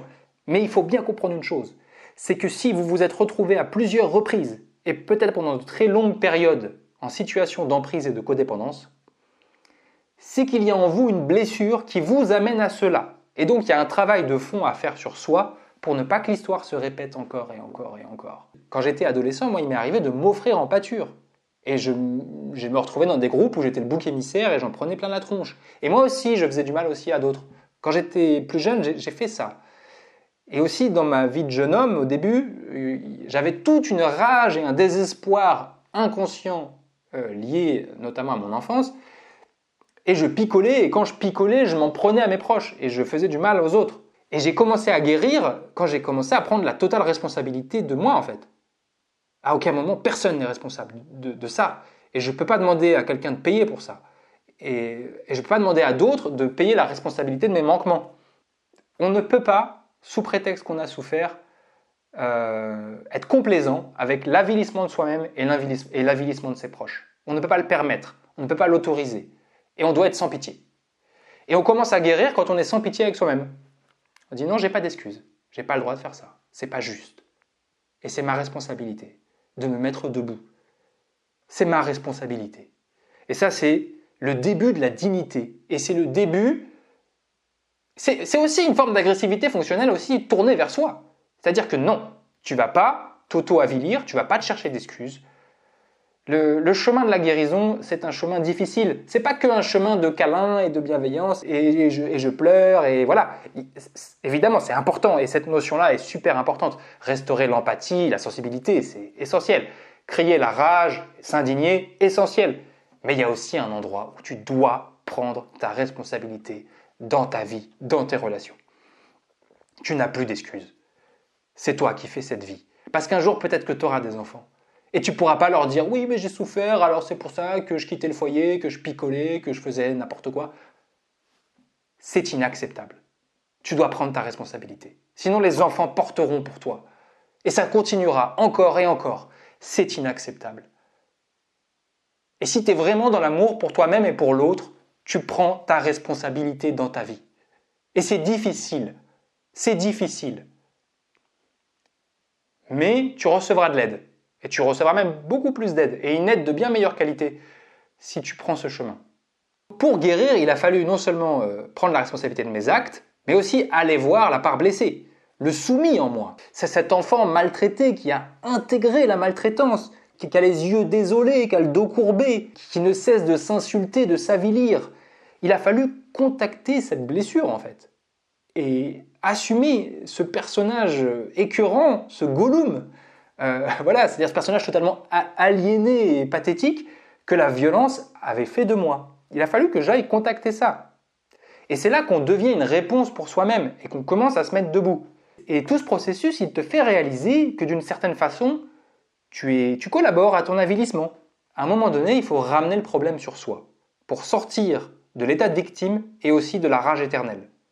Il faut prendre ses responsabilités et prendre dans ses bras cet enfant blessé. Et on sera là à deux niveaux. On sera là avec empathie, mais on sera aussi là avec fermeté. On ne le laissera pas être indigne. Mais on sera aussi là pour le prendre dans ses bras et pour prendre soin de lui. Les deux mouvements en même temps. Il y a deux mouvements en même temps. C'est pas juste je te prends dans mes bras et pauvre petit. C'est je te prends dans mes bras, pauvre petit. Et c'est aussi de je ne te laisserai pas t'auto-détruire. Et je ne te laisserai pas détruire les autres. Et je ne laisserai pas les autres te détruire. Il y a un double mouvement. Il y a l'empathie d'un côté et une forme de bienveillance, remplie d'exigence aussi. Et c'est une forme d'amour, ça aussi. Je ne te laisserai pas être indigne parce que je t'aime. Et il faut avoir ce comportement-là avec soi-même. Je ne te laisserai pas être indigne parce que je t'aime. Donc parfois, ce ne sera pas confortable. Mais je peux pas te laisser t'avilir et avilir ceux que t'aimes. C'est pas possible. Je peux pas te dire que je t'aime et te laisser te comporter comme une épave. Ou faire du mal aux autres. Ou, tu vois, c'est pas possible. Ou fuir tes responsabilités. Je peux pas te dire que je t'aime et fermer les yeux sur ça parce que tu te détruis toi-même. Donc t'es le problème. Et si t'es une menace pour toi-même, eh ben, je vais devoir te combattre. Ça va être inconfortable. On va se discipliner. Eh oui. Donc on va prendre sa responsabilité. On va devoir peut-être s'excuser. On va devoir peut-être payer les pots cassés. On va devoir être droit, arrêter de fuir, arrêter de se cacher. Et voilà. On va devoir assumer. Ça fait partie de la guérison. Il n'y a pas de guérison sans ça. Hein. La guérison, c'est pas juste un gros câlin, pauvre petit. C'est aussi, c'est un gros câlin, pauvre petit, et c'est aussi maintenant on se met debout, on assume et on marche la tête haute et on est digne. Donc on redevient fort, on redevient sensible et on redevient responsable. Je deviens un refuge, une lanterne pour moi-même. J'arrête de chercher. Je deviens un père et une mère pour moi. Donc l'étape 1, c'est un peu le loup, c'est l'instinct qui est réintégré. L'agressivité fonctionnelle devient opérante, aussi bien sur les autres que sur soi. On protège sa dignité. L'étape 2, on retrouve un cœur vivant. Et ça, c'est important, parce que si on n'a que la rage mais qu'on a un cœur mort, ça va pas. On retrouve la joie, l'innocence, le goût de la vie. La sensibilité à la vie est restaurée. L'enfance est ressuscitée. Et ça, c'est une promesse. C'est une promesse qui, je crois, existe en chacun de nous. C'est qu'il y a une part de notre enfance qui a pu être terrassée, qui a pu à un moment donné connaître une sorte de mort, s'anesthésier, devenir comme gelé, comme disparaître. Et cette enfance peut ressusciter. Et ça, c'est une promesse qui est dans l'être humain. J'y crois profondément. L'enfance peut ressusciter. J'y crois profondément. Et j'emploie vraiment ce mot de ressusciter à propos. Alors je sais que c'est un mot judéo-chrétien, mais il est très juste. Parce que c'est une expérience qui est à la fois psychologique, mais qui a aussi une dimension spirituelle, transcendante. Dans la vie, on est beaucoup à traverser ça, on traverse des morts, on traverse des deuils. Et on a la capacité de renaître, on a la capacité de retrouver cette enfance perdue. Et ça, c'est renaître à son soi véritable. C'est retrouver l'enfant de la vie qu'on a toujours été et qu'on sera toujours. Si on reste bloqué à l'étape 1, donc à la rage et à l'indignation, on est certes capable de se battre, mais on est vide et épuisé. Et on peut finir par s'autodétruire parce que rien n'a de sens pour celui qui a perdu le contact avec son enfance. Bon, en plus, ça rime. Bon, résumons tout ce qu'on vient de voir. Pour que la guérison ait lieu, il faut comprendre que derrière ce comportement autodestructeur, à travers la relation à l'autre, dans l'emprise, il y a un enfant blessé en soi qui s'est adapté. Cet enfant adapté, il a reçu une éducation à la soumission, au sacrifice de sa vitalité. Il a appris à refouler son ressenti et à se conformer à la domination donc de l'adulte, enfin en tout cas des figures protectrices dysfonctionnelles qui l'ont mené vers l'emprise. Cet enfant blessé cherche inlassablement l'amour au travers de la soumission. C'est cet enfant qui voudrait sauver la situation à travers sa gentillesse et sa capacité à toujours prendre plus sur son dos. Tu vois, il essaye en fait, à travers sa soumission, il y a une tentative tragique de sauvetage, de compensation. Il voudrait que l'adulte devienne enfin cette réponse rêvée. Il voudrait enfin que papa arrête d'être violent, que maman arrête d'être névrotique. Et il essaie, en prenant sur lui, par sa gentillesse, par une sorte de volonté magique et tragique, parce que ça ne marche pas, de sauver ses parents. Donc ce petit enfant à l'intérieur, il faut le guérir pour petit à petit réintégrer le discernement et la capacité d'autoprotection et d'autodétermination naturelle qui sont en nous. Cet enfant blessé est une mémoire souterraine, inconsciente, qui dirige la vie de celui qui la porte en secret. Cette mémoire traumatique, cette souffrance, va entrer en résonance avec la mémoire traumatique de l'abuseur. Et c'est ainsi que l'abuseur et l'abusé vont être attirés l'un par l'autre avec une grande force et qu'ils vont ressentir entre eux un lien très puissant qui sera confondu avec de l'amour. Ce lien, c'est le lien d'emprise.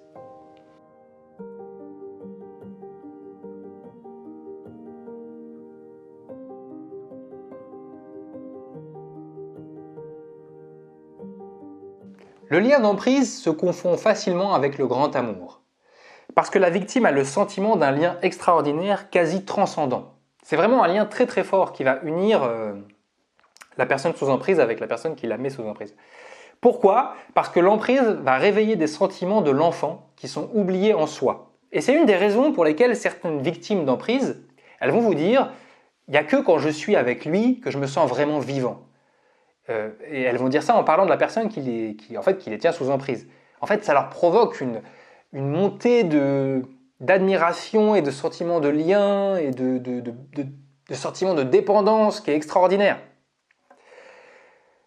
D'ailleurs, la dépendance, le besoin de dépendance, c'est un besoin naturel de l'être humain.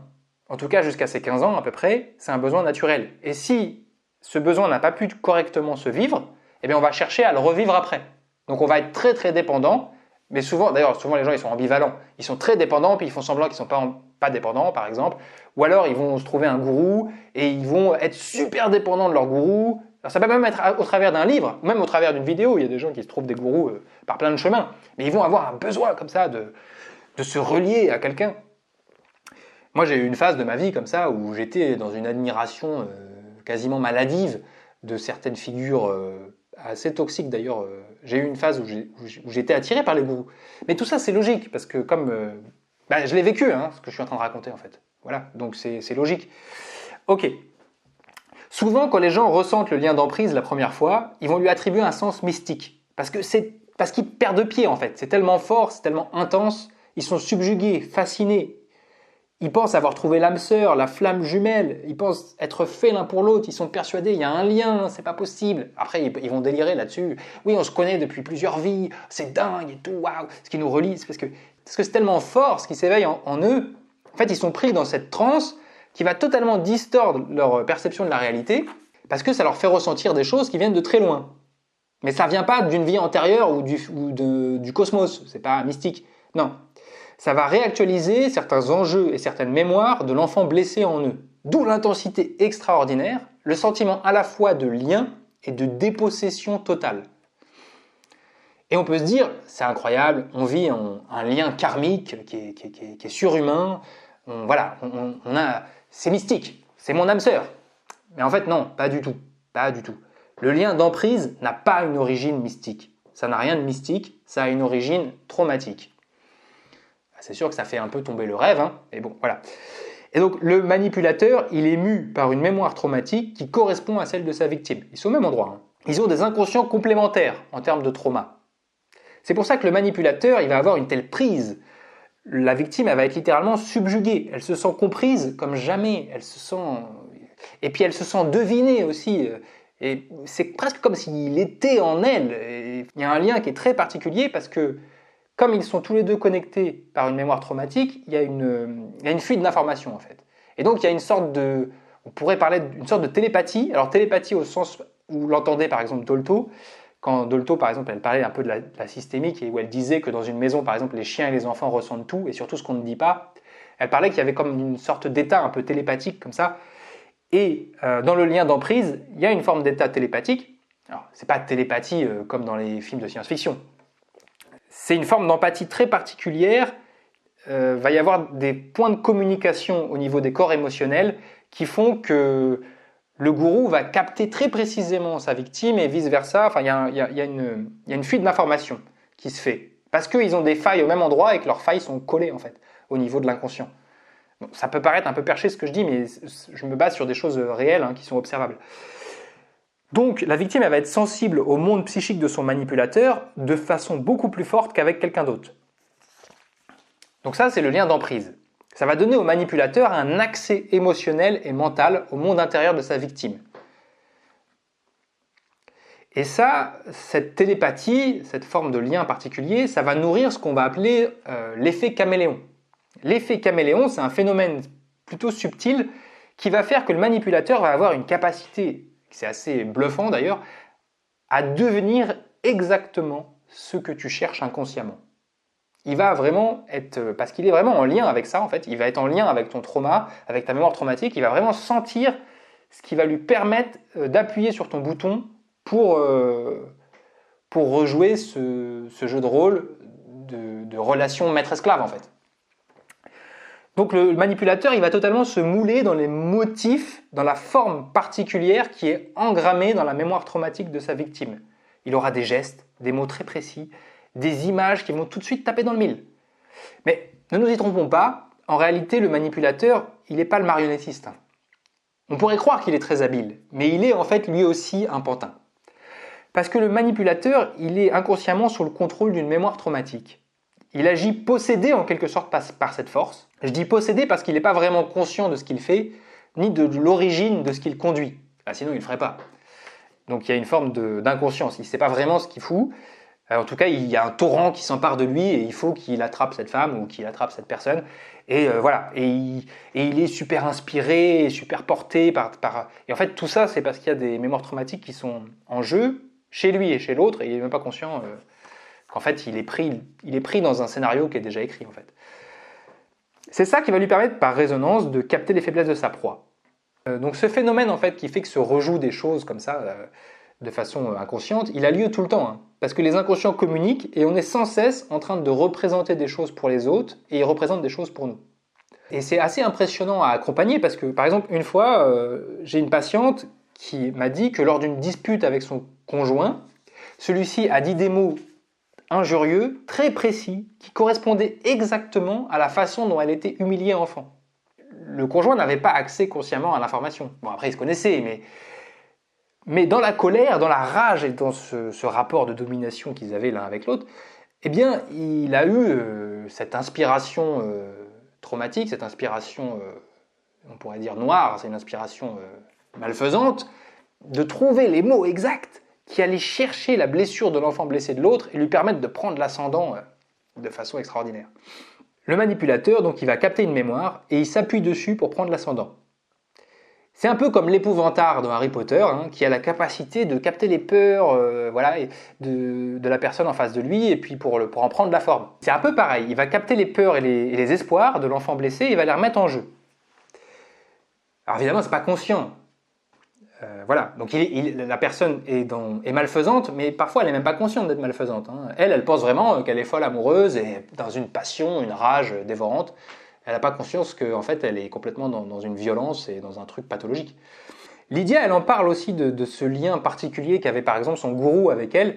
À un moment donné, Lydia, elle veut s'enfuir de la secte et tout de suite, le gourou, il capte. Il sent qu'il y a quelque chose qui a changé. Il sent qu'il a moins prise sur elle. Et c'est justement grâce à ce lien d'emprise qu'il peut capter tout ça.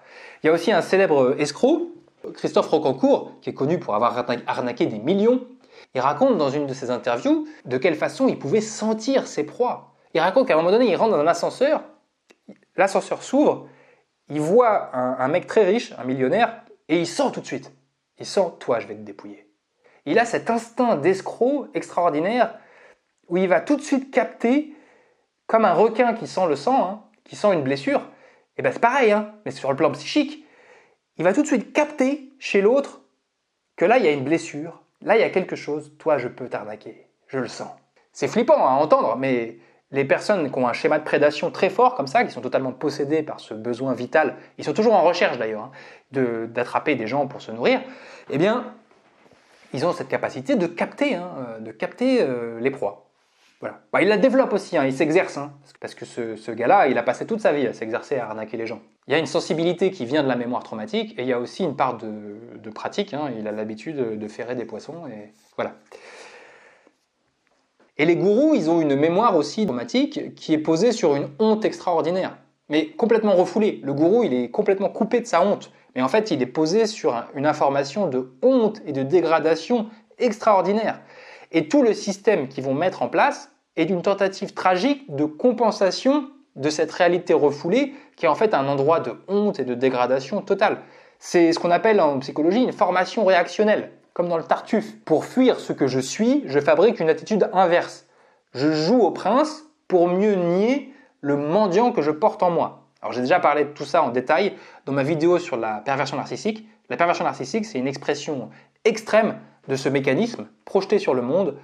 En fait, il y a un endroit où je me sens totalement dégradé, mais je nie que cet endroit existe et je le reproduis sur les autres en fait.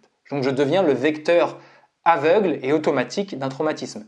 Une fois qu'on a admis tout ça, qu'on comprend que l'emprise, ça se base sur la réactivation d'une mémoire traumatique, on peut naturellement déduire que derrière l'emprise qu'on vit et qu'on attire adulte, eh bien se cache en fait une autre emprise. Fondatrice, plus ancienne, originelle, refoulée. Et on va parler de ça maintenant, l'emprise fondatrice.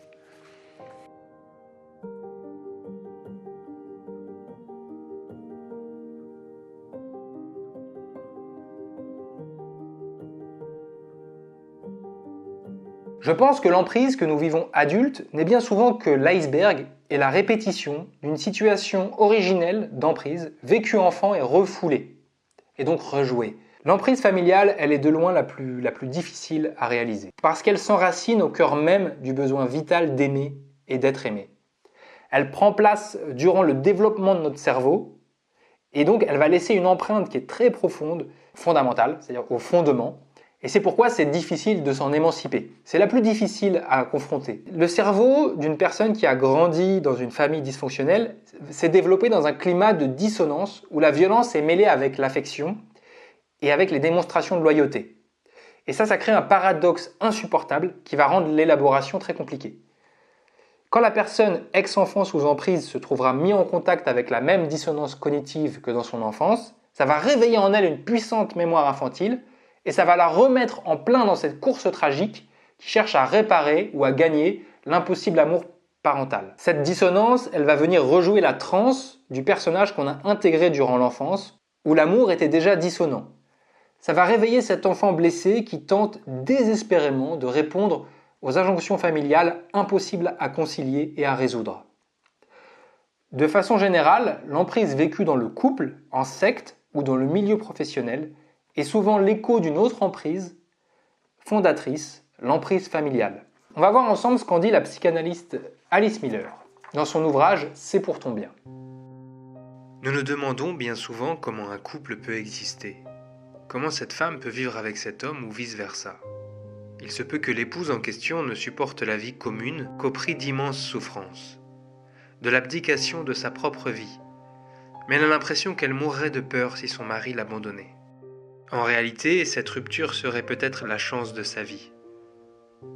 Mais elle ne peut pas s'en rendre compte tant qu'elle revit avec son mari les anciennes souffrances vécues avec son père et inconsciemment refoulées. À l'idée d'être abandonnée par cet homme, elle ne ressent pas la situation présente, mais revit l'angoisse d'abandon de la toute petite enfance et de l'époque où elle était véritablement dépendante de son père. Lorsque survient un personnage qui parle et se comporte de façon analogue à son propre père, même l'adulte en oublie ses droits démocratiques, on n'en fait plus usage. Il se soumet à ce personnage, lui fait des ovations, se laisse manipuler par lui accorde toute sa confiance. Enfin, se livre entièrement à lui et ne s'aperçoit pas de l'esclavage dans lequel il tombe, parce que l'on ne remarque pas ce qui s'inscrit dans la continuité de sa propre enfance. Donc, derrière tout ça, il y a l'espoir impossible de l'enfant en nous et sa terreur d'être abandonné. L'emprise n'apparaît pas de façon spontanée dans la vie de quelqu'un, c'est une continuation. C'est le maillon d'une chaîne qui se répète. Sur le plan personnel et même bien souvent transgénérationnel, il y a une continuation. C'est quelque chose qu'on se transmet. Et on peut éclairer tout ça, on peut devenir lucide, on peut ouvrir les yeux et sortir de la répétition et de l'aliénation. C'est un travail de fond et on y participe tous à partir du moment où on a le courage de regarder en soi. J'espère avoir apporté ma petite contribution avec ce partage sur l'emprise. La vidéo est terminée, il y a beaucoup de notions, j'espère qu'elle vous a plu. J'ai fait de mon mieux pour expliquer ce que je comprends de l'emprise. Je m'excuse s'il y a des erreurs ou des approximations, c'est possible parce qu'on a brassé beaucoup de choses et je fais parfois des erreurs. Je vous remercie pour votre écoute. Je vous invite à vous abonner pour soutenir mon travail, à laisser un petit commentaire, à laisser un petit like. En fait, tout ça, ça aide mon travail à se développer. C'est important en fait pour la chaîne, pour le référencement, tout ça. Donc un grand merci à tous ceux qui le font. Je suis thérapeute. Si vous souhaitez être accompagné par moi, vous pouvez m'écrire au mail suivant. Donc c'est oui.have.e.dream.contact@gmail.com. Je vous le mets aussi dans la description vidéo, comme ça vous avez juste à copier-coller si vous voulez m'envoyer un mail. Je vous souhaite une très belle journée et à bientôt. Au revoir.